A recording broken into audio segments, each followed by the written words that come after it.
spine, hips, knees, bone issues in our collective community, but we're not patterning ourselves after trauma. We're patterning ourselves about everything moving to the next greater whole. So we'll actually probably, we'll see. I'm not making no promise, but there's a chance that I'll do that this weekend um, between my engagements and activations, my private ones. We shall see. I'd like to. So that calls me. And I love having you and do it different parts of my yard because my yard's a sanctuary and it came to me in strange and mysterious ways. And it holds an energy that everybody feels when they come here. Everybody connects into this. But what actually happened when I thought this is what I was going to do is I went into a meeting with probably the group, and we have several collectives inside the field of Tantra Maat. Field of Tantra not being me, but the field of Tantra, which is so above, so below, so below, so above. That coherency and of Maat, harmony, symmetry, proportion, grace, and beauty, and balance. And these are two operating principles in the collective work that we gather. And some of us do. Some people just belong to our WhatsApp group. They don't do the work, but that doesn't mean they're part of the living field. All of us eat, and not all of us garden. And yet we all take care of our bodies and and and what we put in them in whatever way we do. But on that call, this particular group operates with another group that operates similar to me in a mystical way, where they actually work with the powers and forces of creation. And they have a whole comprehension around that and a whole engagement around that. I also work with the powers and forces of creation, specific powers and forces of creation, like they do. The specific powers and forces of creation I operate with come from the realms of the beloved, before trauma, before right, wrong, before good, bad, before all this stuff that we found ourselves here in. And what is the realm of the beloved? It is physical and non physical beingnesses that operate in love, where we are their beloveds and they are our beloveds. Life is our beloved, and we are the beloveds of life. So that's the simple way to do it. But what struck me, a second event for today, which struck me, and I knew this was what I wanted to present today, because we have a group called Tapa Talk. It's a living field in the electromagnetic energy that we feed it with our creation templates and our observations and some of the work we do. We feed the field. I mean, that's the whole gig. If you feed the field becomes strong enough to feed us. And so people are watching a world collapse. Societies, we know it, collapse. There are mystical realms, there are experiential beings that are gathering in their own direct link with creation as collectives or as individuals that are rebuilding the field that connected human beings to the greater existence of which we are all a part. But in that conversation, one of our people mentioned that one of our beloveds, her partner, was in the process of transitioning. Whether they are transitioning or not doesn't really matter. But what it woke up for her is that she's always been a guardian of death. She was a hospice nurse. She was also a psychiatric nurse that dealt with the death of the mind, the mental perceptive mind. And we started to talk about how she represented that territory, and we wanted to put it in Tapatalk, our collective field building phenomenon that we have on the internet.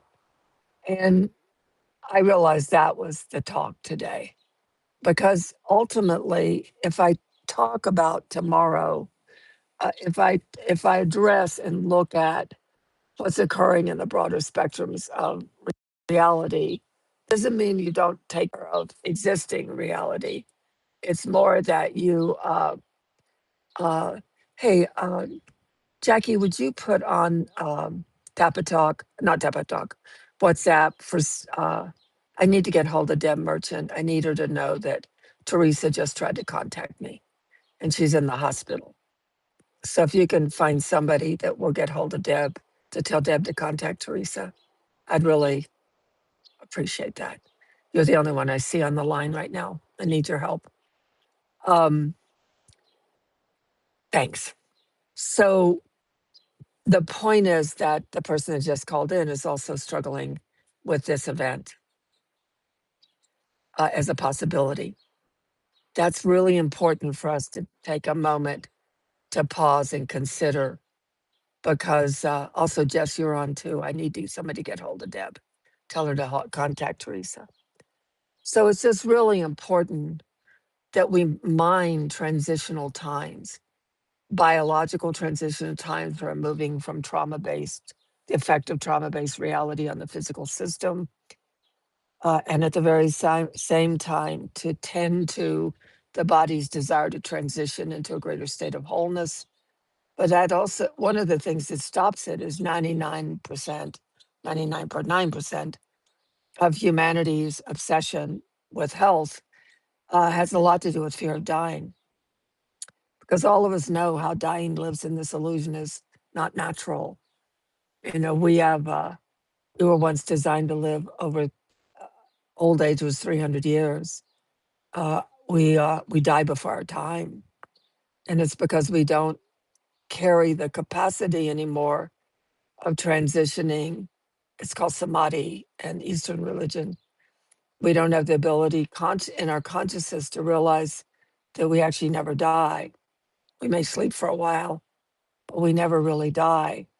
But because we can't track it, we don't have a direct experience of of being a being that is non-physical and being a human that's physical, because we don't have that mind of creation, which is all my books are about this. Um, we don't carry that mind. We fear death and will do anything to stay alive, even when we should be in the glory and majesty of realizing that our physical time, while it's ending here, we don't have to end our non-physical relationship with those that we can stay in relationship with. Um, thank you, Jess. Um, stay in relationship with after we're gone. So I had a direct link with my son Jeremy for 11 years. My dog Lily is still with me, and that terror of death and that fear of separation that drives all our actions is diminished by our our restoration of our systemic relationship with being part of creation. So I wrote something out because now we're going to put a territory for death in our Tapa Talk that's creation based, so we can begin to awaken our mind of creation in regard to that, so that we can be part of a cognitive relationship with ourselves and each other in a formless form, preparing to be in relationship in a formless form while being in relationship in form. So I'm just gonna I edited and finally figured out how to my beautiful chat GPT. I know you all have opinions, but he and I create codexes, or it and I create codexes, so that I can interrupt the system that writes things out, and I can have it be related to all the information I have inside of his memory. His name's Charlie. In the territory of death, something sacred occurs. Being is no longer organized by the body as the primary instrument of existence. Being begins to reorganize through frequency, essence, knowing, connection, and the VDW architecture of creation. What we have called death is a passage of navigation where the coordinates of identity, this is so important, shift from name and form into essence and field. The being is no longer located primarily through physical presence, but through the deeper architecture of reality itself. And I think I wrote something on reality. Reality is not circumstances. Reality is what we each know to be real. And what I don't mean what we know to be real because we got indoctrinated into drinking the Kool-Aid here, but what we still dream about, what we still crave. You can't dream or crave for something unless it's in existence somewhere. And what we call being in existence somewhere is time territories. Existences that still exist in the non-physical realms that have lost their ability to exist in the physical realm. That's why we envision and dream and pray and all those things. The being is no longer located primarily through physical presence, but through the deeper architecture of reality itself. So, what we're at work on in the field of Tantra Maat right now in the Magicians of Self is to reawaken our cognitive, direct experience of being presence. Presence is the nature of being. Presence is the nature of being. Doing is the nature of our present personalities, but presence lives beyond doing. It lives as access to who we are beyond form. If we do this, if we can maintain connection. Anyway, we're in the process of figuring out how to maintain connection if connection is meant to continue. So one of the things we've been experiencing in the field of Tantra Maat is even patterns, just like the call that I got right, or the text I got right now when I'm having this conversation with all of you. And I was in a class on Monday, and someone who was in the class without realizing she was in the class, not literally, not in doing, called into that class also. So we're reaching a level of coherence where it stimulates in linear time some kind of communication, but that goes outside of linear time into people calling in, people making contact when something's present in the field. When Jeremy died, I was in relationship with him, directly in relationship with him for almost 11 years. When Lily died, Jeremy and Lily, my dog, wouldn't let me be at the effect of separation. It was gruesome. It was really hard because the key was to maintain my love affair with them. And as I began to maintain my love affair for them, a presence occurred of who we are together, regardless of form. And that presence has not ended. And, people talk a lot about how we should be and where we should be, but I only live in time. And we are in a moment in time where the greater whole of which we are a part, as things collapse, the greater whole of which we're a part has more room to be. We're not so locked and loaded into realities, in this case, realities that don't serve who we are as human beings. And I know people talk about it's the human beings that are the source of reality. Human beings are not the source of reality. A cumulative consciousness is. And the cumulative consciousness has become trauma survival centric, where we identify the problem as human beings and go kill each other to try to solve the problem. You can see something's a little pretty amiss in that function of this type of reality. This matters. This never being at the effect of separation matters because the survival based reality that we live in has trained the human system to experience death as separation. That doesn't mean your identity. It has its own point of view, but your body experiences separation, and your body is not designed to experience separation. It's designed to transition from being form to formless. The body leaves the field of sight, the voice leaves the audible range, the touch leaves the nervous system's familiar register, the survival mentality organized by absence, calls that an ending. Yet when we track from a creation-based perception, something else begins to appear. The relationship has simply changed territories. The coordinates have simply altered. The access shifts from physical sensory perception into sentient intelligence and empathic response, dreams, timing, signs, felt presence, communication, communion, and direct link. Being has moved into another organization of reality. And if connection is part of the continuing design, connection will find its way to continue.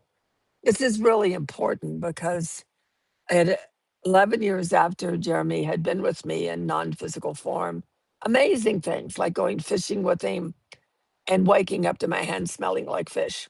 It was crazy. It was crazy wonderful.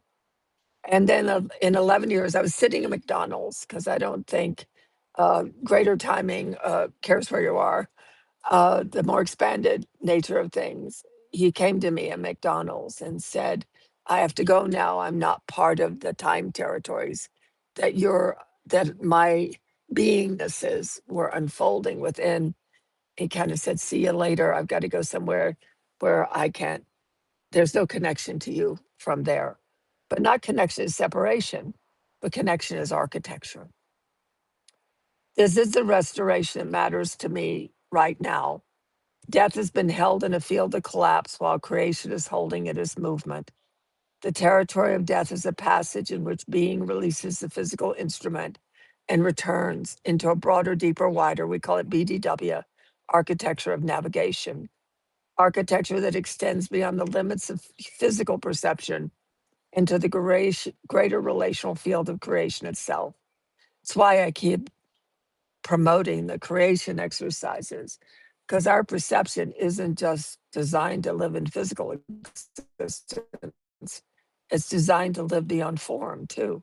Our language of creation lives in other domains that don't carry mental perception. But if that mental perception can't pick up on those other systems, like people having visions and people seeing having their loved ones come visit them, people experiencing angels or guardians, or in my case, having another formless presence I have in the realms of the beloved. This is a whole missing activity of what human beings are designed to be. Where did I stop? I'll start here. The territory of death is a passage in which being releases the physical instrument and returns into a deep and becomes a broader, deeper, wider BDW architecture of navigation, an architecture that extends beyond the limits of physical perception into the greater relational fields of creation itself.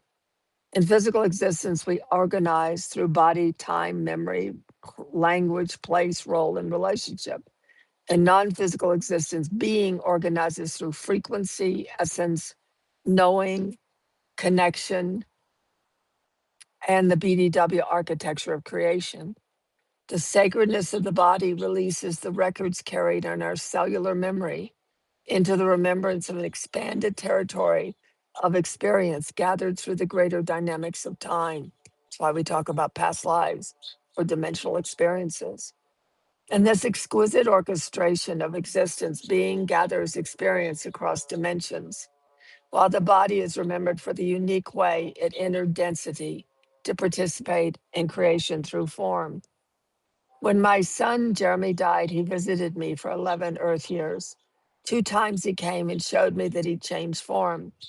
One was another physical form in another time territory, and the other was an energy form in another dimension. It was amazing to keep that relationship until he went beyond where our timelines, he went beyond where our timelines had intertwined. Grief still belongs here in this physical timeline. Grief is part of the body of love, registering the change in how presence is accessed.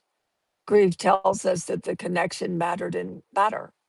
It tells us that the body knew, the heart knew, the nervous system knew, the life shared between beings knew. But grief does not have to be captured by the old agreement of separation.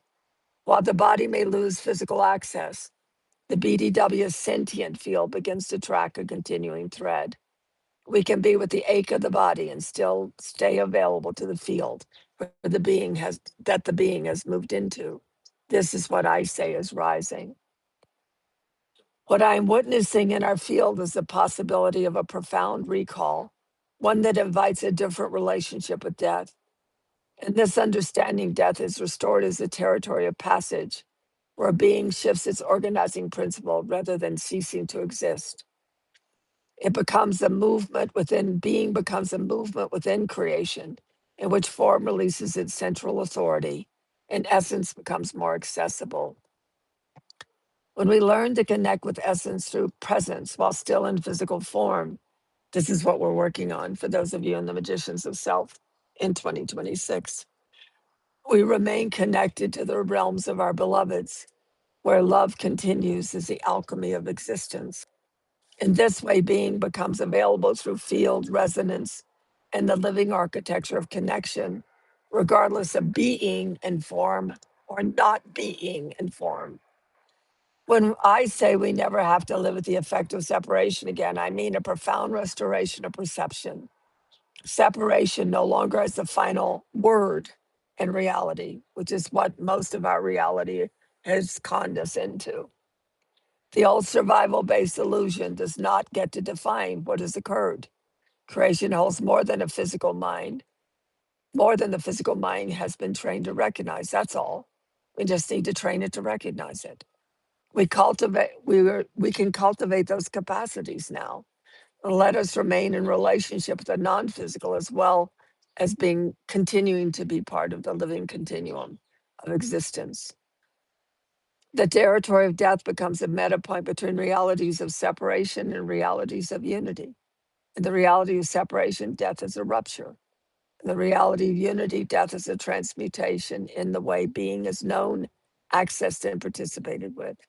The shift is perceptual, cellular, sentient, relational. We have the possibility now of remaining coherent enough to register this transmutation instead of collapsing into the old command of absence.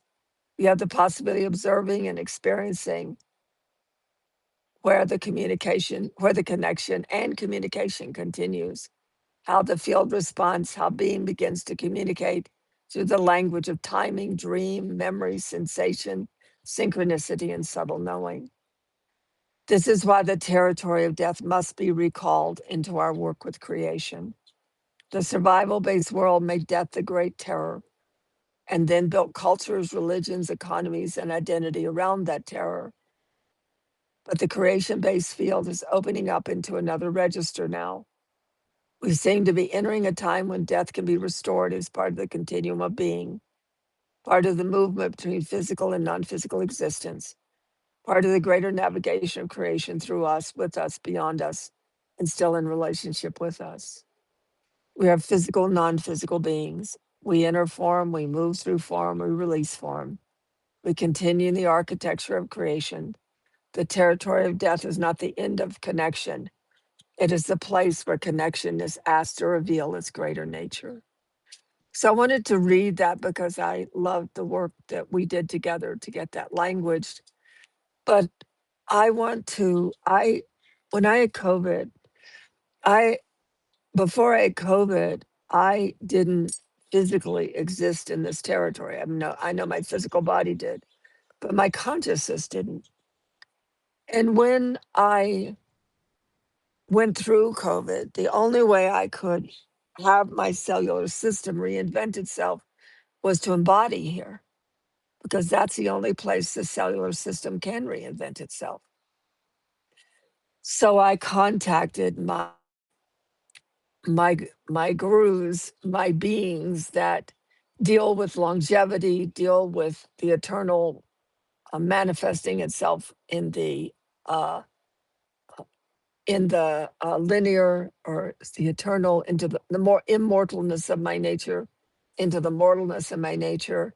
So as I had to re-embody, or had to finally embody here, I don't think I could have, as I hadn't been part of a greater collective coherence that was operating in the meta point between in the Tantra, where the eternal and the temporal the immortal and the immortal, the being and the human, the nonlinear time and time were being attended to.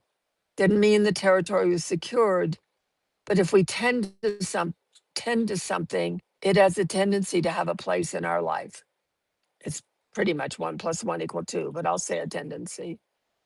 And what happened after I had my knee replacement is unexplainable in modern terms because I experienced a total capacity to be embodied here as my nature of being without being affected by the identity of separation that I had to be born into and physically had to exist within to survive here.